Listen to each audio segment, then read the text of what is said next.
Hello and welcome to an all-new episode of Black Empwerment 365. I am one of your hosts, Kinte, all the way live from Los Angeles, California, and I'm joined by the wonderful, the beautiful, the talented Quianna Rodriguez. How are you doing, Quianna?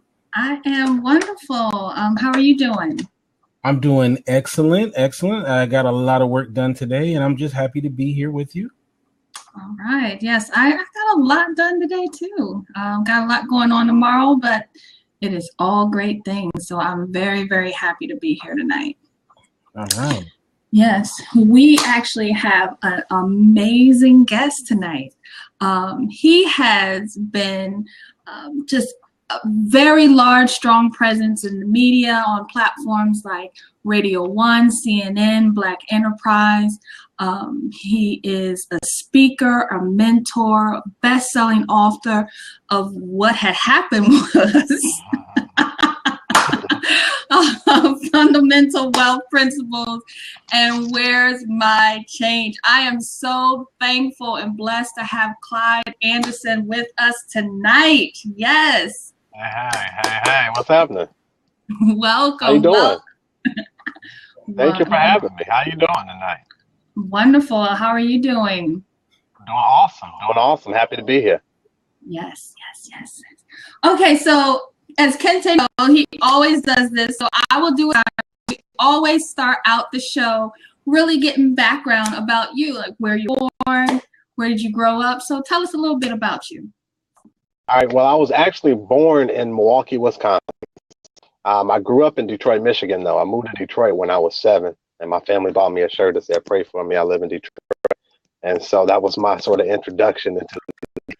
And Detroit raised me, and it was a great place to be raised. I definitely had some amazing experiences. It made me who I am. I came to Atlanta University down in Atlanta, Georgia, several years ago to go to college, and decided to stay. I made it my home. You know, this is where I wanted to be. It's totally different than where I had grown up, and I was really attracted to the experience, the progressive, people, things that were happening, and so I made this my home. But I was the guy that always wanted to be an entrepreneur, and so I lived in a little apartment building off 8 Mile Road, where I would sell candy when people came home when I was 7. I would set up a TV tray, sell lemon heads, annihilators, and get it in. But who's gonna tell a little 7-year-old boy selling annihilators no, even if they didn't want them? Right. So I figured that out, real early that worked. By the time I was 11, I had a paper route and started hiring other little kids in my neighborhood to work the paper route. And so I started learning my early lessons on, employment and employing other people and creating opportunities. And so I really had to learn myself, but I also read a lot of books, got inspired and started seeing that what was possible. One of the first books I read was Watching White Guys Have All the Fun by Reginald Lewis. And it surely changed my paradigm, as far as how I thought what was possible. I hadn't heard of a guy taking corporate takeovers, a brother that was a billionaire. People didn't talk about that, so I didn't know. And so I really got that bug. I didn't know what entrepreneurship actually was, but I was already doing it. And when I got to college here at Atlanta University, it sort of just kind of took off. And, that was the beginning of who I am, or sort of the makings, I guess, the components that make me who I am. Now, I can't let you come on the show and not go in depth about your Black college experience. So tell us how that shaped you going to that. Wow. That's a great question. It shaped me in a lot of ways. One is I learned perseverance. It used to take us days to register. And so I had to sit and be patient and learn that, everything doesn't come right away. But it also taught me togetherness and unity. I met a lot of lifelong friends. I had brothers and sisters that, I met there that became my family. But it also taught me, that just because I was here at this HBCU didn't mean I didn't have to compete.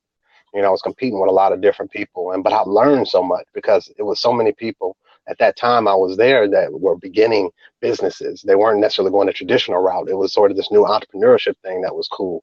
You could come out of school and still have your own. But it was nothing. It's nothing like that HBCU experience. I can't compare it to anything else. I've got a lot of friends that went to other private institutions and they had great experiences, but I just think it's different, when you're there. I was from Detroit, which is, another chocolate city, but it was a different chocolate city, so now you're coming here to Atlanta with all this stuff. I'm in the middle of the city, and I get to experience all this. And they had this little thing called Freaknik before I came, and I saw it. And so I said, you know what, I want to be a part of that. So I'm going to come back next year and I'm going to move. I decided to come here to college, and that was the beginning of the journey. Wow, you fell in love with Freaknik. It was the hook. Most people don't admit it, so Man, like it is. I've never seen nothing like that in my life. And so all these black people congregating together, and in unity and party and having a good time, and it was amazing. To see something like that for the first time, and it was just cool. So, yeah, that was the beginning. Oh my gosh. Well, can you, I want to go back and to Detroit, because I know that Detroit is growing so much right now. I mean, so compared to where it is now and when you were there, can you give us a little bit of insight of what it was like really growing up there? Yeah, growing up in Detroit was good. It was good for several reasons. It taught me a lot. I grew up really quickly. Just kind of being embraced and thrown, I guess, or thrust into the city. I grew up in a single parent household. My mom gave me a lot of freedom, which I think, again, was what helped me create some sort of independence, and knowing, what I had to do. And I always wanted to contribute. I always wanted to help her out. I saw her struggle. I saw her working hard. And so I always wanted to help out. But it was one of those cities where you had to know where not to go and where to go. You had to know what to stay away from. You had to recognize faces quickly. And know that maybe I'm in the wrong place. So I always tried to surround myself around the right people. It was so many things. It's a city that's so rich in history. It was one of the wealthiest cities at one point. And so just to see sort of the where it's gone, but now it's coming, that resurgence is coming back.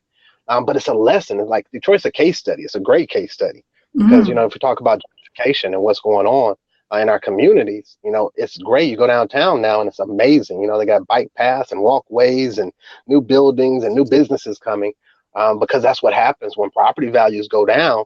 People are just waiting. Everybody's not broke. Some people are waiting for those opportunities to go in and snatch out real estate. They're not making any more land. So if you get an opportunity to buy land, it's a great thing.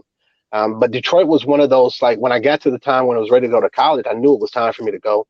I had several run-ins that just, been pulled over by the police one too many times just for driving while black, and, just stuff that I knew I needed a break from. I wanted to kind of separate from and just see what else was out there. But again, I got down to Atlanta and saw what all Detroit had instilled in me.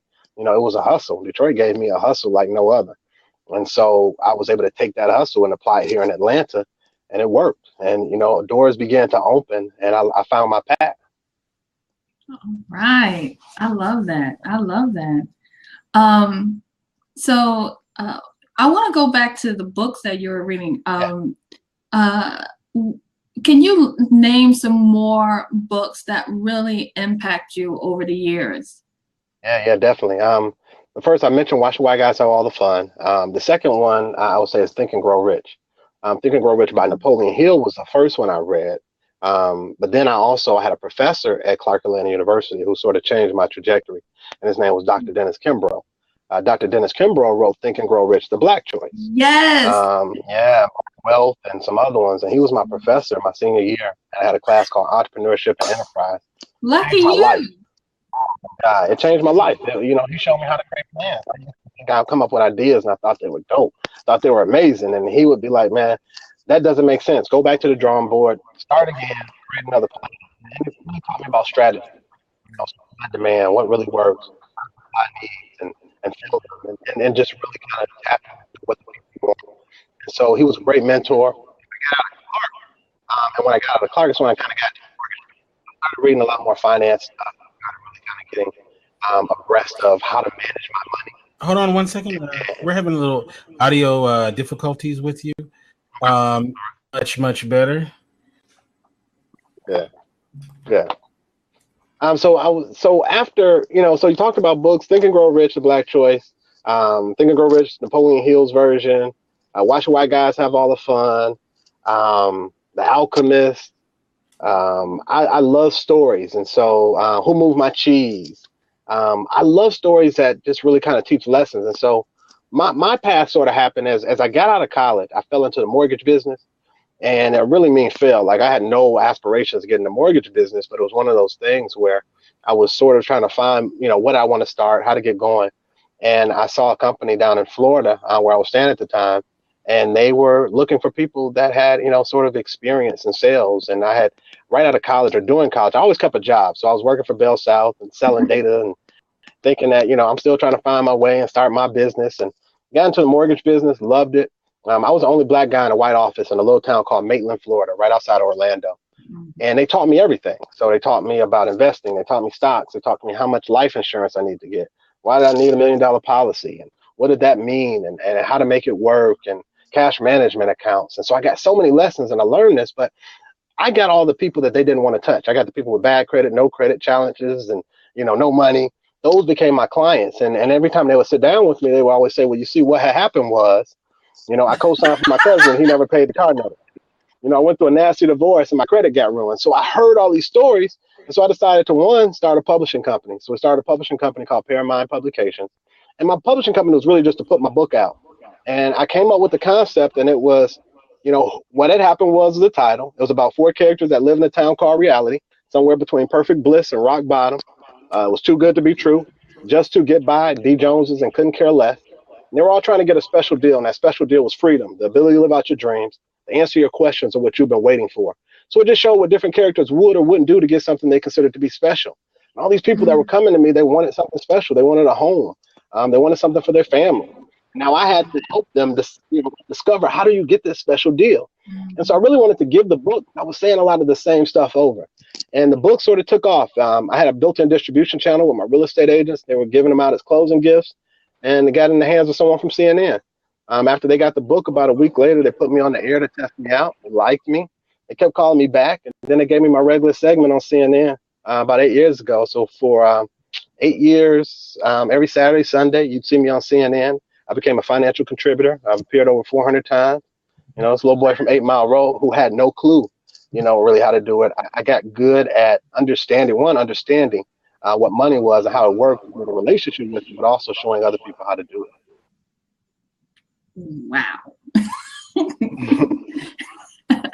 That is amazing. So, I think that is a great title, and I think you guys should check out the book. I'm definitely going to check out the book. Yes. What had happened was, got to get it. It's one of those books. It's just a great story. It's timeless, but you get it. Anybody can read it. So it's a short read.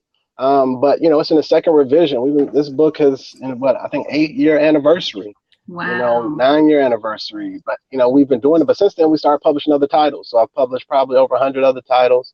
Ghostwritten probably 20, 25 books for other people. I helped Steve Harvey out with his last book. I was able to be in a group that really contributed to that. Think Like a Success. And so I've had some amazing opportunities just because the doors that were open for me. I was able to walk through them and sort of embrace, where I was going on the journey. And it's been awesome and continues to be awesome.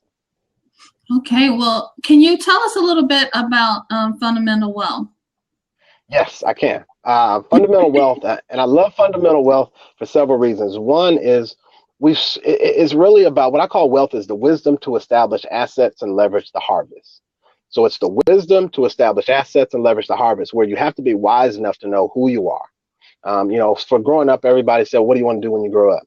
That's the wrong question. The right question is, who are you? Because you're not your job. We learned that through the economic, crisis, that we're not our jobs, because if we lose that job, we lose our identity. And so you really have to define who you are. What do you like? What's inside of you? Who were you created to be? What's your purpose? And so that begins with just understanding who you are, what drives you. But then you have to be, wise to know where you are. You got to be where you are right now. How much do you have? Do you in between jobs? Do you like what you're doing? Do you hate what you're doing? Because it's like that little circle that's in the mall that says you are here. If that little circle wasn't there, you wouldn't know how to get to where you're going. And so you got to be real about establish where I am. And then you got to say, this is where I want to go. And that's the goal setting piece. When you begin to visualize where you want to go and you can see it, it changes everything. Because now it looks like a familiar destination. Even though you haven't been there, I continue to pour into myself to say, let's see, what does it look like? Let me define it. Because success too often is defined for us. We have to define it for ourselves. And so when I begin to define success for myself, I draw out what it looks like. I create it for myself. Because society will say it's a whole lot of money. For me, it just may be doing what I want to do, when I want to do it, where I want to do it, with who I want to do. you've got to make that decision and define it and write it down. Now I can say, okay, now I'm setting my goals, setting smart goals, specific, measurable, attainable, realistic, time sensible. Can work. And then once I do that, I got to have a strong why, because the why is the fuel. So now I've been wise enough to know who I am, where I want to go. Now I got to know, why do I want to get there? And when I do that, fuel, because your why has to be bigger than a paycheck, because the paycheck gets old. For a paycheck, and so many people, it's happened on Sunday night and Monday morning, and so they dread, and so they wake up with this anxiety. But that's not freedom. That's freedom. So now you're looking for a paycheck, made it. 10 years, 15 years fly by. Man, how did I get here? You just kind of sat there and let life get you instead of acting on life. And so that's why I feel for me is the beautiful daughters and a beautiful wife. I want to have more, have better, not have to struggle. And so I stay up early and wake up late. But then you also have to establish we all have assets. It's not monetary assets. It's not about a valuable asset. 1,400 seconds. I have to be wise about how it's going in and out again. Is it? Okay, I need to refresh. Yes. Remember I told you about Blab. I told him about Blab. So sorry about the little technical difficulty there. But I warned you. Live TV, radio, it is what that's it. It is what it is. We're all professionals. We know how to make it work. Yes, thank you. Now, was there a moment in your life where, besides just going to Clark, where the turning point, you know what I mean? Like where you realized where you knew that if you went a certain path, you would, if you didn't go a certain path, you may not be where you're at now. Was there some sort of turning point or aha moment early in your life? Is that looking back or at the time? Looking back, I see a whole lot of them. Looking back at the time, I had no clue what I was doing. I was figuring it out as I went along. I now, looking back, I can see those defining moments. So it's easier for me to teach that to other people and recognize it now in my own life. But it was harder to see at the time because things were just happening. I was positioned. And that's when they say, luck happens when opportunity meets preparation. I was prepared. I began to know what I wanted after I got on TV. I started doing CNN. It was sort of now back into it. A lot of people had worked for that moment. I hadn't worked for that moment. I was doing different work. I wasn't working in media. I was working in mortgages. So I got on TV, my mortgage business got better. And so I was cool. This was great. I'm young. I'm making great money. This is it. But then I kept seeing that there was more that I needed to do. The demand kept growing. People kept asking me, well, how did you do this? How should I do that? And I saw, okay, there's a need. I get to fill that need. And how do I fill the need? So I worked and just sort of figured it out. But now looking back, I see like if I had not have written the book was one of the major turning points. What had happened was changed my life. This little 80-page, 85-page book set me on a whole new trajectory. That if I had not have written that book and had been obedient, like I heard it and I got it clear, I got the signal loud and clear. And if I had not been obedient and followed through, and no telling, what would have happened, I may have missed that opportunity to just kind of slide into my purpose. Wow. But now I know it's my purpose. It's great to hear too, because a lot of us, there is something calling us, like maybe it's a book or an album or whatever it may be. And it's an album, brother. You done dated yourself. I love it, my man. I am old school. Okay, I'm definitely old school on that one. Yeah. right. But whatever it may be, right? Because a lot of times you don't feel complete until you do that thing that's gnawing at you or whatnot. So it's good to hear that moment changed you. It's real, man. And one of the other answers, we all have gifts and talents, and it's a travesty that someone gives you a beautifully wrapped gift, this beautiful box with your favorite color and a big bow on it, and you throw it in the closet without opening it. That I wouldn't give you another gift. If I was the gift giver, why would I give you something else if you're not using what I already gave you? And so I have a responsibility to, one, use the gift that he's given me, but also to show other people and help them pull out the gifts that are inside of them. I know that to be my purpose. And so, because it's hard sometimes to find it in the midst of life happening. It's you go find your gift and what you're great at. Well, I'm working. I got to keep the lights on. I got to feed my kids. That's the real stuff that's happening. And so we've got to be able to find those things because that's why we're here. We're not here just to sort of frolic around. We're here because there's a job to be done. Another thing I want to ask you about is mentorship. Now, you talked about Dennis Kim Burrell being a mentor of yours. So I want to talk to you more about that relationship.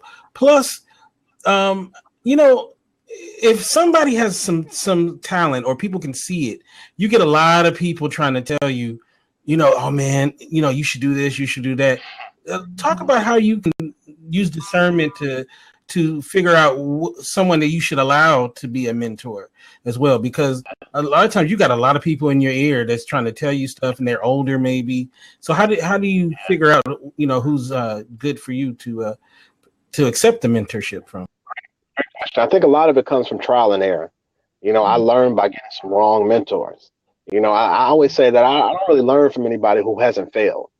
Failure is one of the best teachers. So if you haven't failed, there's not much you can really show me, because now I got to go through all those same things. I want to kind of cut the time. So I've had wrong mentors that I just felt that they weren't right for me, because everybody, everybody has an agenda. They're doing something for a reason. And so you've got to know why and discover what their agenda is. And I'm all cool with win-wins, but we got to discover that win-win and make it right. I think you've got to find, one is you got to go back to knowing who you are, because when you know who you are, you're going to connect with some of the right people if you surround yourself or put yourself in that right position. And so for me, it was discovering more and more who I was, what my gifts were, that I like to speak, I love to teach, and those sort of things. So then I started seeking out people that followed that same blueprint or were doing some of those same things. I always try to find people that are doing what I want to do, and then I reach out and connect with them. Because if you're doing what I want to do, you've been through some of the same things I'm going through. And let me help cut that time, my travel time in half by really just going with somebody who has the blueprint already. To me, it's not rocket science. It's just like finding somebody that has the blueprint. My blueprint is not going to be exactly like theirs, but I can start carving it out and sort of drawing it based on where they've gone, what they've done, then the mistakes they've made. I can sort of correct those on my own path and say, well, maybe I won't do that. I'm going to go this way. So I think it's really crucial to have that discernment, but also to really communicate and network with people. And I find out relationships, again, another valuable asset, but I've got to make sure I'm depositing before I withdraw. And that's something I learned early on. A lot of people want to take. But there's no bank that's going to let you take out before you put in. And so I want to make sure I'm helping you. So if I'm depositing in you, there's something that's always going to come back out. Whether it's coming from that person or someone else, it's the law of reciprocity, and it works. And so what I learned is that I started helping people sell their books. When I was on TV, I just didn't know how to do that part of it. So I would go with them to churches and to conferences, sit at their table and sell their books. When they finished doing that, they would take me out to dinner and tell me everything they knew. I didn't have to ask them to tell me. They wanted to tell me. And so, but I had put myself in that position not to say, hey, can you? It was, no, what can I do for you? And so once that happens, the doors begin to open and things begin to change. That's awesome. Well, I know that, I don't know if Kinte, he wanted you to go in a little bit more about that relationship with your professor, Dr. Kim Burrell. Who was recently in Hidden Colors 4. Yeah, Dr. Kim Burrell's an amazing man. He was one of the most dynamic men I had ever met, at that time. And I was just sitting in his class in awe because he knew it. He had been through it and he could talk about it. But he could talk about it from a realistic perspective. It wasn't this pie in the sky thing. It was the reality of what it is and what it was going to take. He would be honest with us of what it's going to take. And entrepreneurship wasn't easy. First time I heard somebody say that, that this is not easy. So you got to be sure that this is what you want to do. And if you want to do it, you can do it, but this is how you do it. And so just that relationship and just hearing some of the people that he had learned from, I learned one of the most important things I learned is that it's not about me knowing it all. It's about me surrounding myself with the people that knew more than me. It was about me not always being the smartest person in the room. That's when it's time to find a new room to be in, when you become the smartest person in that room. And so those were principles that helped me to grow, because I will always surround myself with people that I can learn from, that add value. I don't just go to lunch with somebody because I'm hungry or they ask me to go to lunch, because I want to add value. I can eat in my car while I'm driving, but I want to go somewhere where I leave better. And I want to make sure people that come in my presence leave better than when they came. And so I value my time. I value those things. You know, he started opening my mind to some of the statistics of what people that are successful do and that are not successful. You know, the average African American watches about 80 hours of TV a week. I'm like, that's 2 full-time jobs. I'm on TV and I don't get paid to watch myself, so I don't. You know, so that I could be doing something else. When I learned that, you know, what an hour of my time was worth, I stopped doing certain things.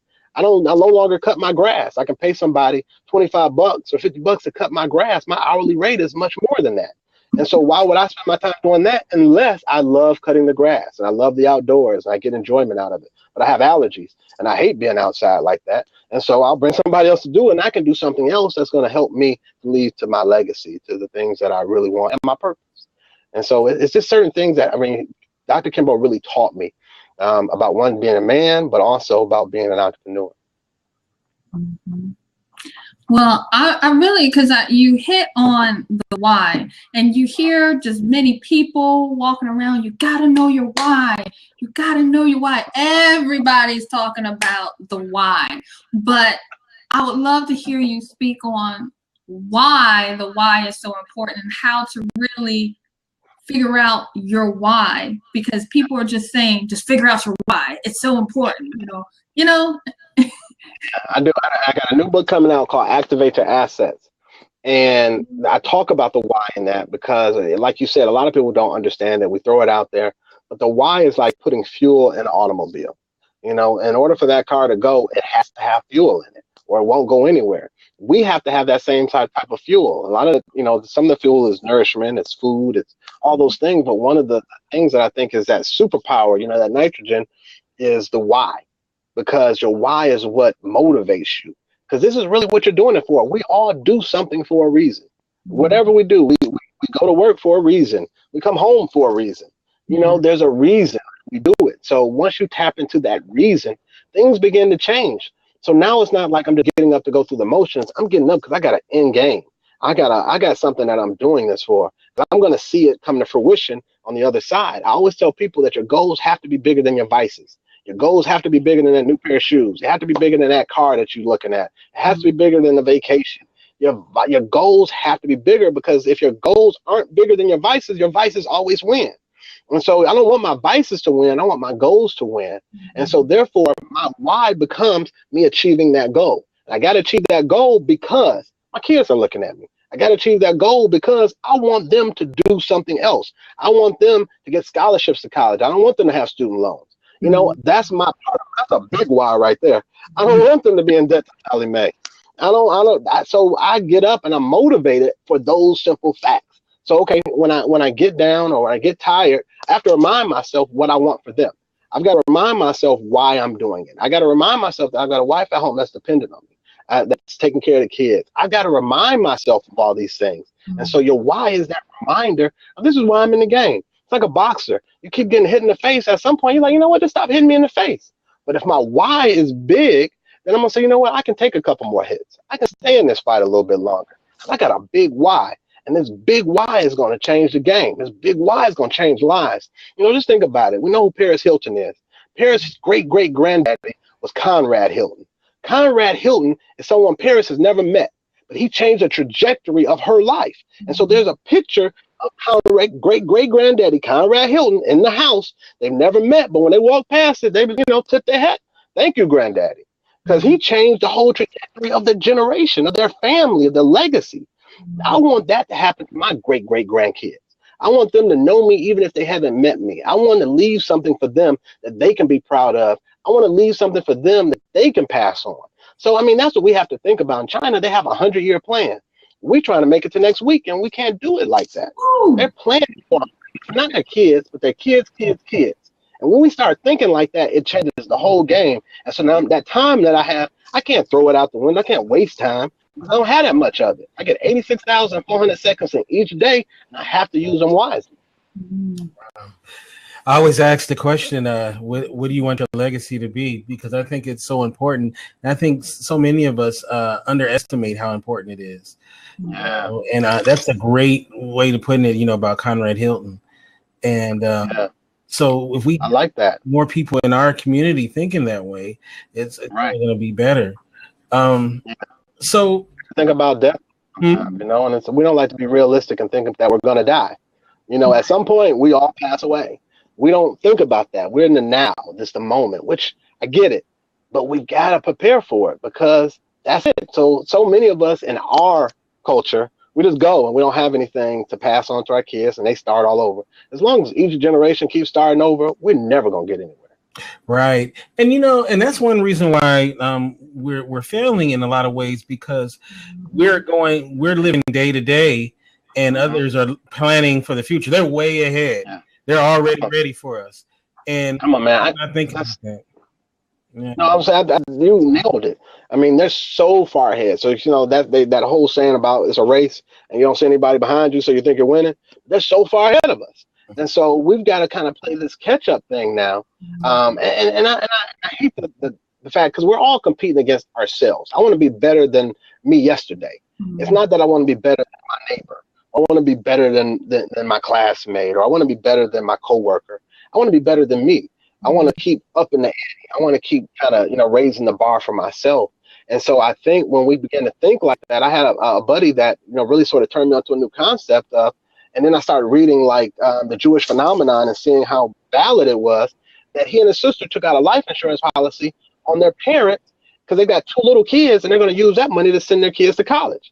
Parents are 70 plus, kids are 9. So you do the math.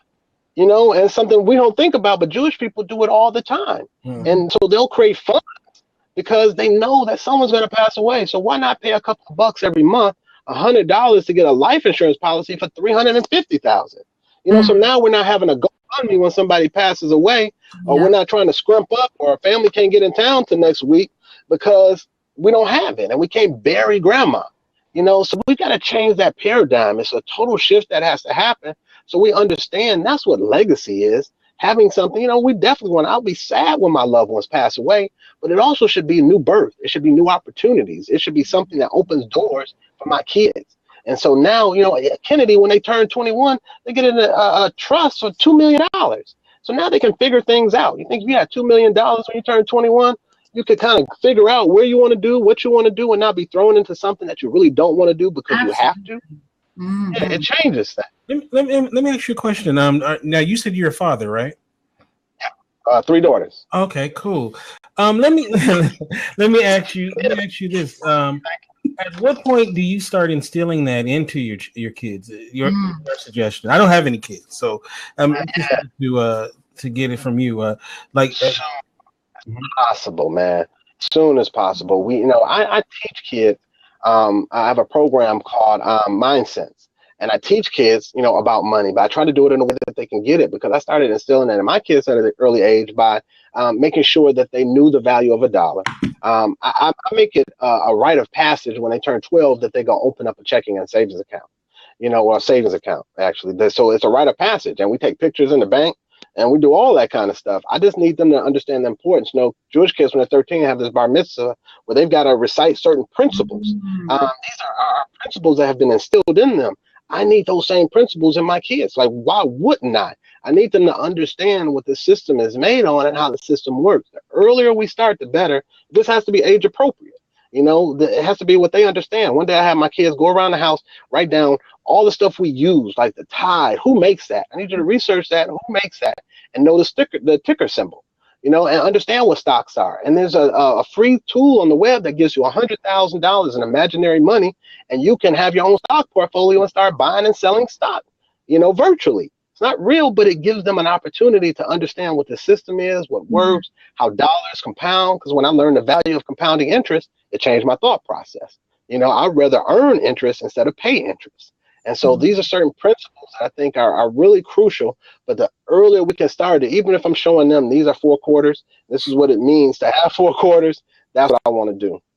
Also too, by giving them that knowledge too, it doesn't become so mystical and so, unattainable. Like, it's not something that's like way over there, like a lot of times, like I work in art, and a lot of our people see art as like this thing that, for rich people and all of this stuff. Right.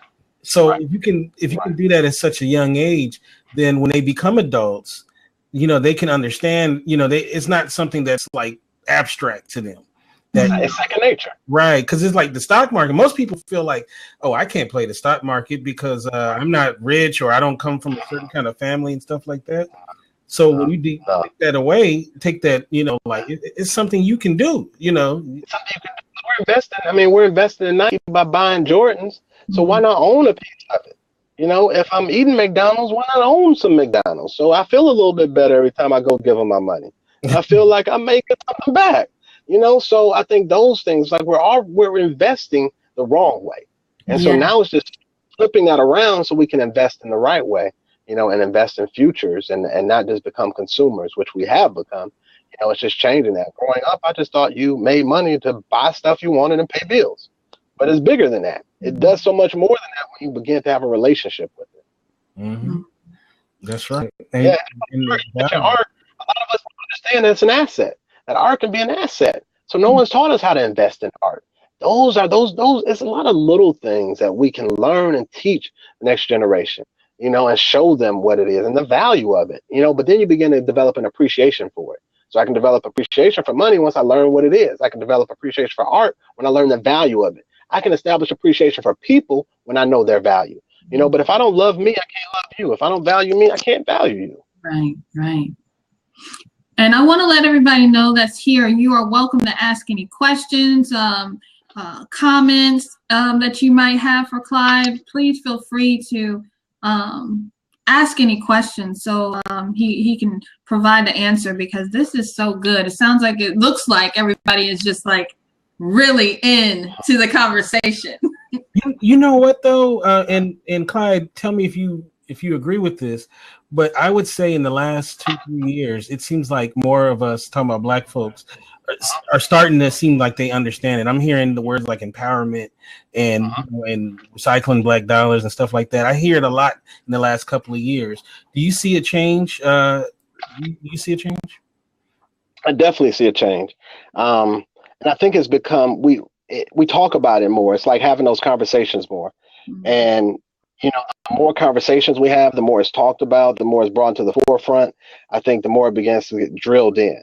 And so we began to get it from that respect. And I just think it's the times that we're in. We went through a terrible economic downturn, where people lost their jobs, they lost their minds, it was rough, lost their homes. And so I think that was sort of a wake up, especially for us. We need to our norms need to be disturbed for us to wake up. Somebody close to us needs to die from diabetes before we stop eating all these sweets and fatty foods. Something has to happen to shake it up. And I think that was the shake up. For a lot of people, they learned that one, I can't depend on just this job. I need to have multiple streams of income, because if this one dries up, it's a bad thing. Les Brown told me a long time ago that a mouse with one hole to crawl into is a sad rat. And I never wanted to be a sad rat.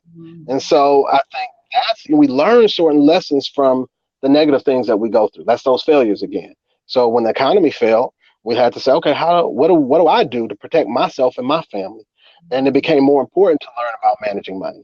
It became more important to realize that how can I create another stream of income? Wait, I thought this pension was going to take care of me, my kids, and everybody else. And then you see the pensions disappearing. And now it's like we're resourceful people, though. And we go back into what we've learned. Like my grandfather was a sharecropper, and that's what he knew. And so he had a little plot of land and he planted things and he grew things. He had 10 kids and he used that to feed them. He didn't call himself an entrepreneur. He just knew that he had a job that he had to do. And sometimes we've gotten away from using our hands and our heads to create stuff. And I think that's taken us back to creating things. And so now we understand, okay, I need to know more about this money thing. I really need to know how it works, because I can't just wait on my check and go buy some stuff and think that life's going to be sweet. It's more to it than that. And with the shift, what do you think are some things that we really need to focus on at this point? I think we need to focus on creating more stuff, more opportunities, not just for ourselves, but for other people. We are creators. If I'm made in God's image, why can't I create something? Why can't I make an opportunity? Why can't I do something? And we can. We've been given that power to do it, and we just got to tap into it and use it. And so I think that's what, one of the best investments that you can make is an investment in yourself. So whether that's more education, whether that's, more training, whatever, learning a new skill, working on your self-discipline, whatever those things are, you invest in yourself to make you the best that you can be. And then you can tap into so many other opportunities that are out there, because again, I believe that you've got to have multiple streams of income. If you have a job, that's fine. Everybody can't run out and just quit their jobs and say I'm being an entrepreneur. It doesn't work that way. It's not how our system or society works. But if I am on a job, why can't I start doing something to create a new stream of income? I teach for several years. I taught a class out in Oakland, and it was a lady that said she wanted to start a restaurant, but she had no idea what it really takes to start a restaurant. Understand the restaurant business, and it can be grueling. It takes, some people I know love to cook, but they hate it after they've owned a restaurant for several years because it's not the same. You're doing it for different reasons. And so once I really kind of talked to her, understand what she wanted, she just liked to cook. And so I said, this is what we're going to do. You work at a job where there's nothing close. The cafeteria is expensive and it's not really that good. You work around 10 other ladies that you eat lunch with every day. That's what I want you to do. I want you to go home, set up a web page, take a picture of a best sandwich that you can make with a bag of chips and a drink next to it. And then I want you to paste that up on this page, and I want you to connect a PayPal to it. I want you to put a price on it for $10 and say chips and a sandwich, your best sandwiches, and now send it to your coworkers. She did that. She got 5 of them that started buying them every day. They would order them at nighttime, and she'd bring them in a cooler the next day. And so she started making $50 a day doing that. That's $250 a week, $500 every 2 weeks. So those are real dollars. Those pay car notes, those pay mortgages, it pays rent. So it's not about always saying I got to knock it out the park and make it $1 million. I'm going to start with this 1,000, and I'm going to work that 1,000 into the next 1,000, and I'm going to build from there. So it's about building and starting somewhere. But also, she was doing what she loved to do. Now she makes $2,500 a month selling sandwiches. So you can't tell me that it's not possible, and you can't tell me that you can't. So I don't listen to people who say they can't. I can't. Make them say I can't 10 times. They look at me and they know, and they say I can't. Because when we tell ourselves we can't, Henry Ford said it. If you believe you can, or if you believe you can't, you're right. You got to tell yourself that you can. Yeah, they tell you not to bet on yourself. Like, I think so many of us believe in that, and not a lot of us are self-starters. Like I've known some people who just, they took something out of nothing. People laughed at them and all of that, and now they doing very well for themselves. And you gotta have that belief in yourself. It's so. If you don't believe, nobody else will believe. And it's hard to make something out of nothing. It's not the easiest thing, but it's rewarding. It's nothing like that feeling once you do, and you can look back and say, "Wow, I did that. I created an opportunity." I'm not dependent on somebody else. And they don't have my fate and my destiny in their hands because it doesn't belong to them. And so I don't like to leave that with people. I like to be able to, still have that control, to be able to say that, I want to do this. I want to pick up and take my family somewhere. I don't want to be confined. I don't want to be locked down. And I think that's a certain independence or freedom, but freedom ain't free, and so that's the reason Harriet Tubman carried a gun, and it wasn't for the slave owners. It was for us, so she was saying, if you coming with me, you coming. We're going through these woods, and they hear that people get killed in those woods. That's why people don't leave their jobs, and they wake up 20 years later and they're still there, because they hear the horror stories of people who left and try to start a business. And, but we've got to understand that sometimes it's our time to do something else. And we can't have that fear, will stop us from doing so much. And we got to eliminate it and just really sort of use it as our power. I see that Dr. Vibe, he had made a pretty great comment. He says people have to think in abundance and not in lack. So I really want to ask you, how can you make that mindset shift from lack? Wow, great question. To abundance. That's it. It's about abundance. It's a belief. I have this thing called mental detox. We upgrade our computers probably every couple of months. They run new programs. We've got to update the software. And I ask people, when's the last time you updated your mind? Like, when is the last time you really start running a new program? A lot of us are running on these old Commodore 64 programs that's been instilled, 30 years. And this is what my grandmama told me. And so this is what it is. But things have changed. Times have changed. And we've got to be able to upgrade and change our thought process. Can't keep going through the same thought process we had, because things won't work that way. And a lot of times, some of us have grown up in life, and we have, I hate to say, you become addicted to our situation. And it's crazy that we can become addicted to lack. But a lot of us become addicted to lack because it's the devil that we know. I know how to make payment arrangements. I know how to make, I got just enough. I know what I can. I know how many groceries I need to get. I know what I need to do. And it becomes sort of that living in lack, but it becomes our lives. And so you don't realize, you don't think about every day that I'm living in lack until you wake up or see somebody else living a different way. And so it's being exposed to different things. It's realizing that there's others out there, surrounding yourself around people that are doing better than you, that have figured it out, and saying, wait a minute, there's another way to live. Because if I've lived in the hood all my life, I know the hood. I know my block. This is it. This is my circle. So if I've got to change my views. I've got to change what I see. Because if I see the same things all the time, I get that tunnel vision, and this is it. I don't see anybody succeed. If all I see in my neighborhood is rappers and drug dealers, I'm gonna want to be a rapper or a drug dealer. We assimilate a lot of times, and we learn from these examples. But we've got to be able to realize that abundance is possible, that abundance can be ours, and that's that belief. Kinte, it goes back to that of what do you truly believe? And if I believe that I can, then I can. If I believe that I can have abundance that is mine, that has been given to me, all I've got to do is get it. So now all I got to do is formulate a plan and walk down the road towards the abundance. And I've got to eliminate the lack and tell myself. But sometimes we're not speaking to ourselves. I got to wake up and tell myself, no more lack. I won't live in lack. Now, this is why, because I was created for this. But we've got to know the promises that were made over our lives. And we've got to affirm those things. And we've got to know that this is who I was created to be. I wasn't created to be less than. I was created to be more than. And so therefore, I've got to walk in it. I've got to understand it. I've got to practice it daily. And then my mind will begin to believe it. Because now I can start eliminating and facing those negative thoughts. And your mind believes whatever you tell it. That's the beautiful thing of the psyche. It believes what you tell it. But a lot of us are telling it the wrong stuff. A lot of us are harder on ourselves than our enemy would be on us. We treat ourselves bad. We tell ourselves what we can't do. We tell ourselves how wrong we are. Oh, that was stupid. Why do you do that? But we wouldn't talk to our best friends the way we talk to ourselves sometimes. So you got to change that whole dialogue. The narrative definitely has to change. And so when that narrative changes, now we can think about things and see them a little bit differently and see what's possible. Right. And, a lot of people feel like that maybe they're too old now, that that they missed their chance back in the day. What would you say to somebody who thinks that, getting in an abundance is a young man's sport, that they can't. One of the things I would say, is the Colonel was almost 70, I think, when he started KFC, when he had to go out and really pump and sell his recipe, this original recipe that he had.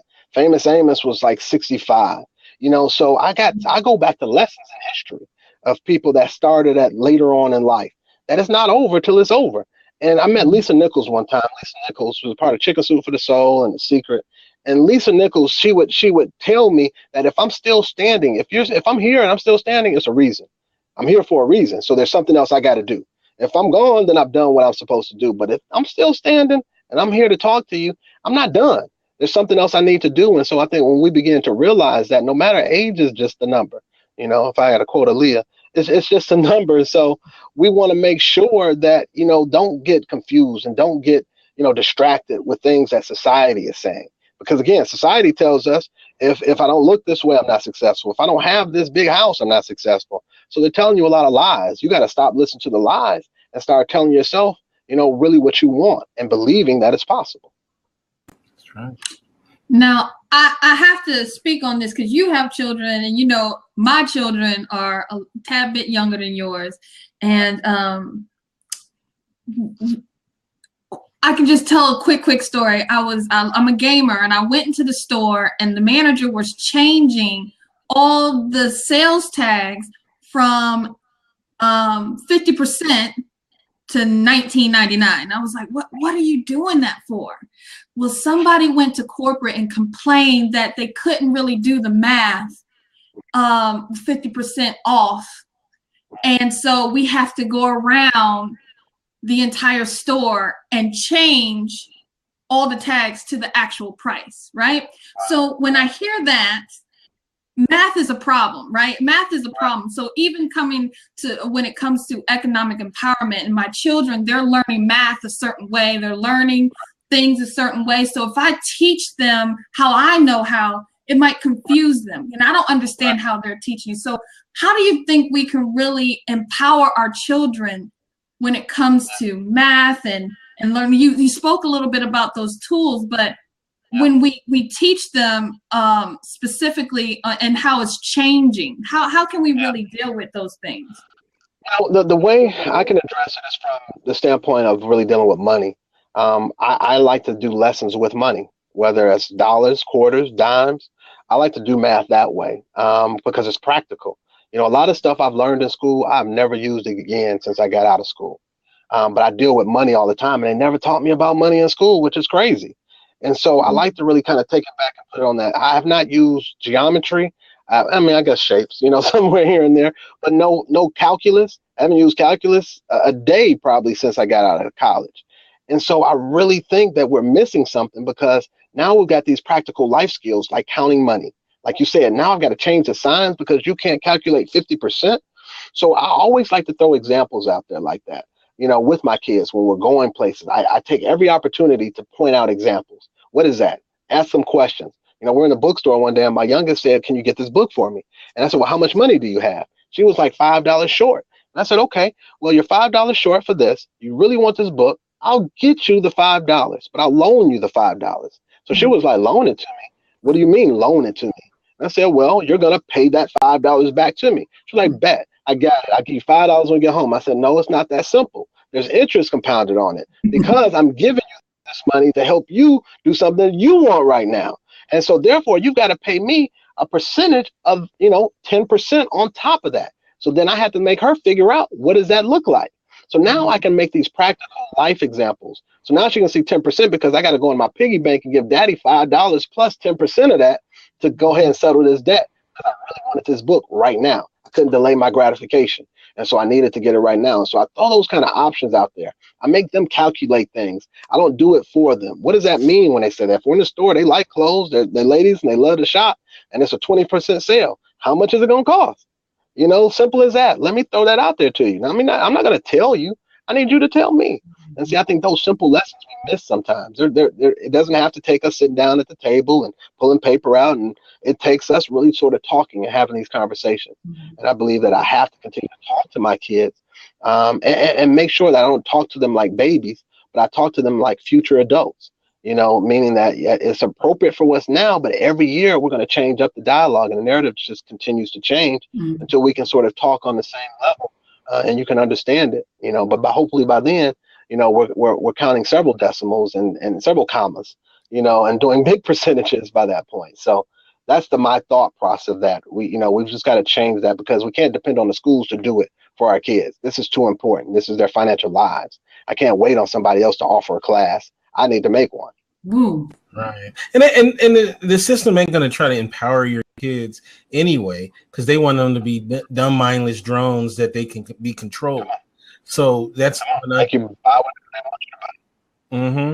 all they want you. That's all they want you to do. So we have to do that ourselves, and it's so important that we do so. And kids are way brighter and smarter and more aware than we give them credit for. You ever see the parent that tries to do spell the thing that they want the kid to know, and the kid is like, "Oh, you mean da da da da?" You just spell it. Why didn't you just say? Because they hear it, and we do. We think we're shielding them, but they're out in the world every day, and now we're in the age of this technology, and things are moving more rapidly than they were when we were kids, and so they're exposed more. So it's managing that exposure, but also making sure that you have that dialogue to say, let me make sense of what you saw. Let me help you understand what that they're saying, why they're saying this, why this is important, why you need to be thinking about this. Why do you need to save? Simple questions of why do I need to even save some money? Why? They don't understand basic things until you show them. Yes. Yeah. And because sometimes we'll say, it's because I say so.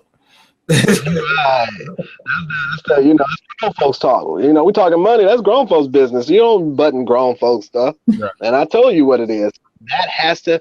We're in a new place. It has to change, but it has to be appropriate. Doesn't mean they need to know all your business, but you need to discuss. You need to have to understand that. The way I look at it is that my family is a corporation. We're Anderson Incorporated.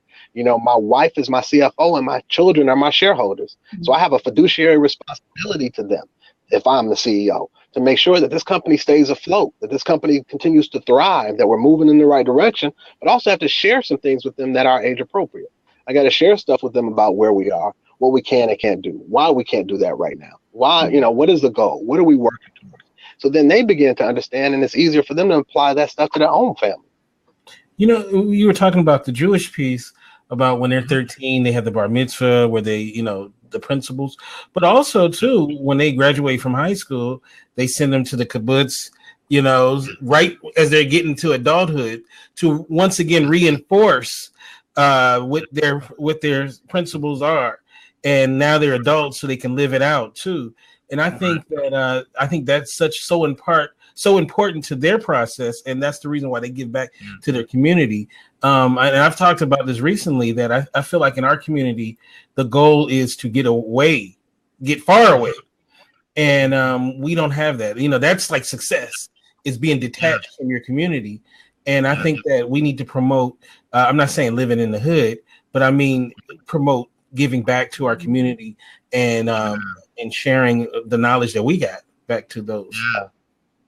It's not being so selfish, It's easier to be selfish in this world. It trains us to be selfish, and it's all about me. I'm looking out for myself. I got to get mine. It's all those things that we hear, but in reality, we are connected. I am my brother's keeper, because if you're doing bad and I'm doing well, then I should have a need or a feeling that I need to help you out, because if we're both doing well, we can help so many more people. And Jay-Z has a line that says, if every brother in my clique is rich, my clique is rugged. We never fall. We'd all be each other's crutches. So now it becomes that I can help you out. If I'm down, I can help my brother. So it should be a collective, that we want to. It can't be I just got mine, I'm looking at you, and you got to figure it out the best way you can, because obviously I figured something out. I've put the pieces of the puzzle together. So now I have a responsibility. I think more of us have to realize that we do have that responsibility to help other people out, and to do that. And I think when we start going back, to our communities to do that, it changes things, man. We have a nonprofit called the 411 brand. And the 411 brand, we offer sports academies. We do basketball, we do lacrosse, in the hood, we do soccer, we do swim. Then we started a music academy to show kids the music business. You want to be a rapper? Let me show you how to be the business mind. And what happens is they get to see the other 1,000 jobs that are part of the music industry that you never hear of. Just because I don't have to be on the front of the magazine cover to be successful. I've got several friends that do what they want to do. They love what they do. They maybe make, a little over 6 figures. They're not on the magazine covers, but they travel the world and they play music. They do what they love, because there's so many other outlets that they don't show us. And so we try to expose kids, and there's nothing like seeing a kid smile when they can see that, they have a gift that they've been able to put together, and somebody helped cultivate them, open up an avenue to create a new way. And so I love going back to the community. I love being in the hood. Because I want to see those faces, and I want to see that and remind them that this doesn't have to be your life, that you have something special, because nobody's telling them. How do they know? How can they see it? So I want to model it for them and help them see it. But again, we all got to play our part in that, and just really sort of step outside of that box and eliminate the box, really, to say that this is what I'm going to do. All right. Good stuff. We come to the part of the show that we recognize those who are in our chat room. Let's see. We have Ahmed. He's been with us from the beginning. We got Steph Ghostin. We have LaShonda. We have So Steph. We have Kamisha, Dr. Vibe, and Gerald, and Rashim just left. Thank you for all of those who are in our chat room and those who are listening either on the podcast or listening on the download. Thank you so much for joining us. Of course, we're here every Friday at 6 p.m. Pacific, 9 Eastern with all new episodes. Thank you so much. Now, I want to ask you this question, and this is a personal Clyde Anderson question. What's the future for you?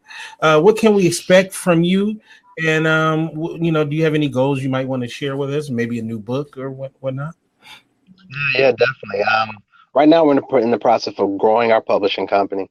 Again, we got a publishing company where we help a lot of people position themselves to be the experts.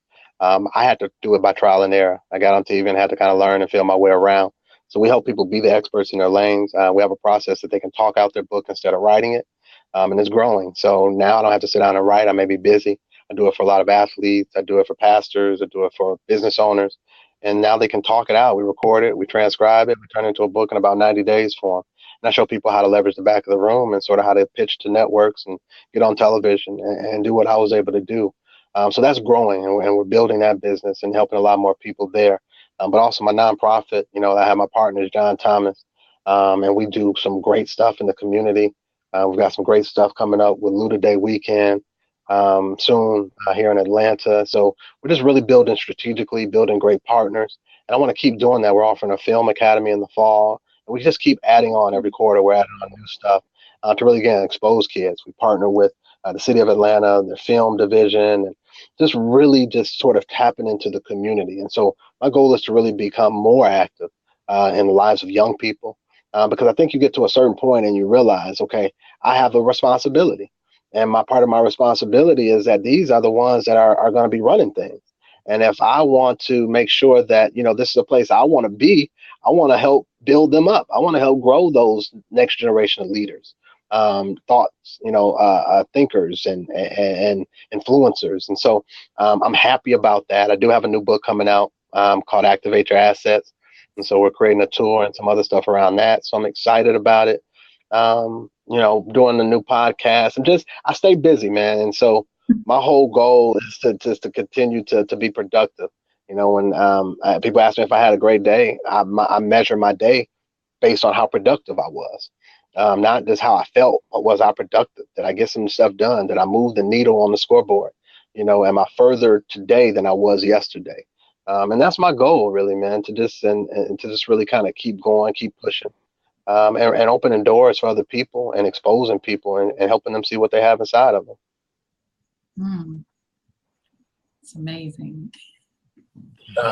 One thing I notice about you and I really like is I hear words like help and service. I can tell that's a very important part of component to you, is that you want to be in service to others, specifically your community and your family.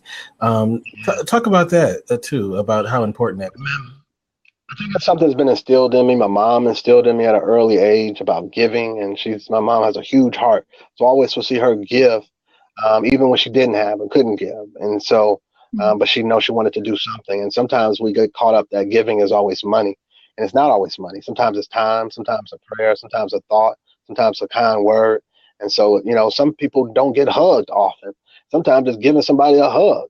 We don't think about stuff like that if I get hugs all the time, that somebody lives alone and they haven't been touched in a month, and sometimes we just need that, whether it's a man or a woman, and so I believe that, one of the guiding scriptures is Proverbs, iron sharpens iron, 27:17, and one man sharpens another.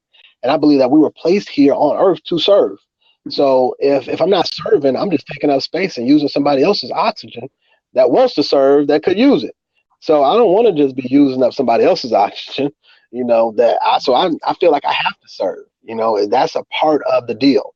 So if I'm here and I have this opportunity to do things, I have to have a servant attitude and a servant mindset. But again, I believe that when you serve, amazing things happen. Mm-hmm.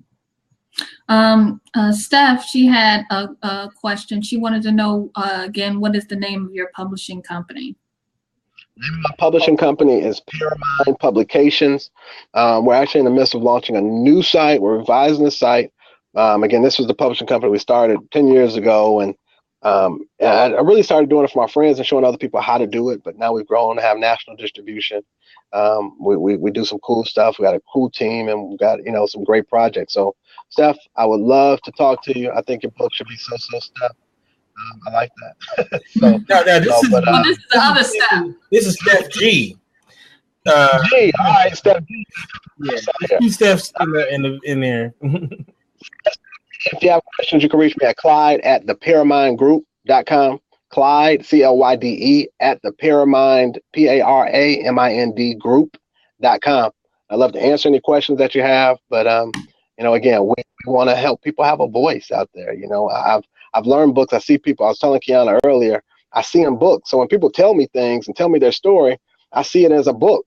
That's how my mind works, and it's a gift, I know, just to be able to listen to people and create an outline for them to help them sort of, again, tell their story. Because when you write a book, it's like having a PhD in the world where you want to be, in your speaking world, the expert world. That's that other stamp. Shows love to say the author of.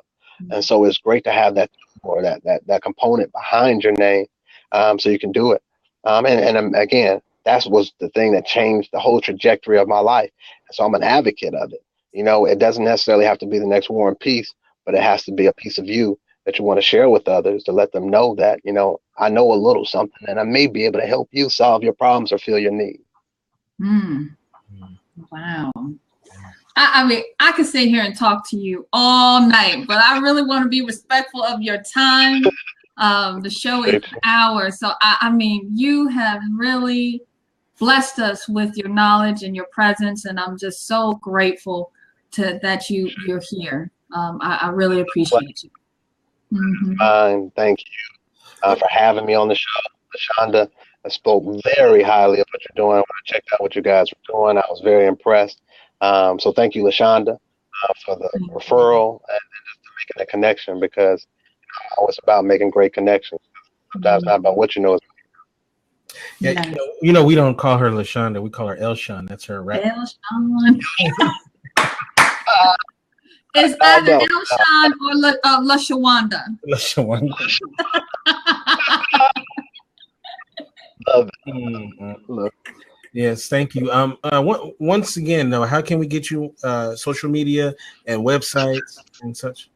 My website is ClydeAndersonOnline.com. That's where you can find me. You can connect to me on all my social platforms there, Instagram, Facebook, and Twitter. But also the Pairmind. It's the PairmindGroup.com. Again, that site is the new one's coming. So in the meantime, feel free to email me or visit us on Facebook at Pairmind Publications. Email me at Clyde@PairmindGroup.com, and I'd love to talk to you and see how we can consult with you to help you out. All right, Quianna, how can we connect with you, and tell us about Happy Work Week? All right, I am across all social medias at Happy Work Week. Happy Work Week is all about having a happy work week. And really, like I said, I really service the individuals that are really fed up with their jobs, their workplace, and they're on the verge of quitting. But I really help them understand that if you take some of these habits that you have currently in the position, you take them to the next job, it's not going to change. You're still going to experience some of the things that you experience. I really help people really begin to practice happiness 7 days a week. It's so important. So Happy Work Week.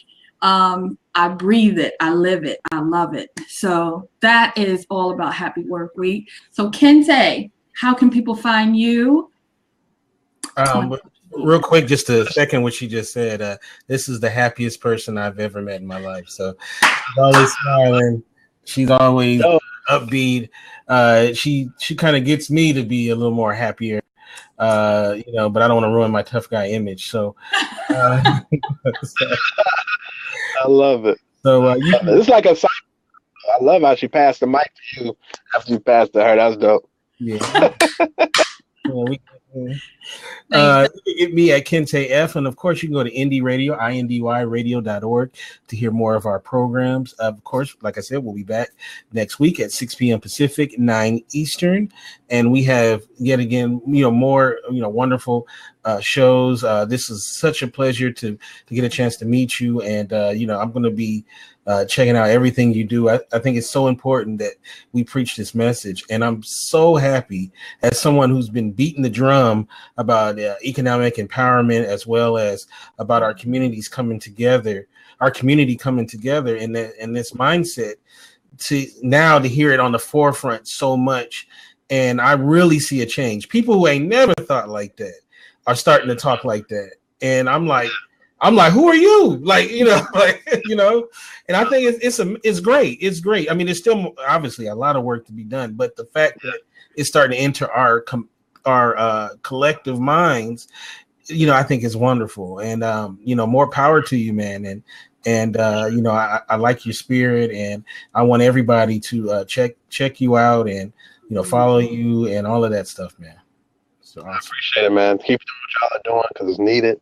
Helping these voices be heard. So I appreciate you both for doing it and for having me on, man. This is just, thank you. This has been awesome. Love talking with you. And thank you. I love the power of this tool. Even Stephanie, I think, popped up already. Saw her liking my Paramount page. So thank you, Stephanie.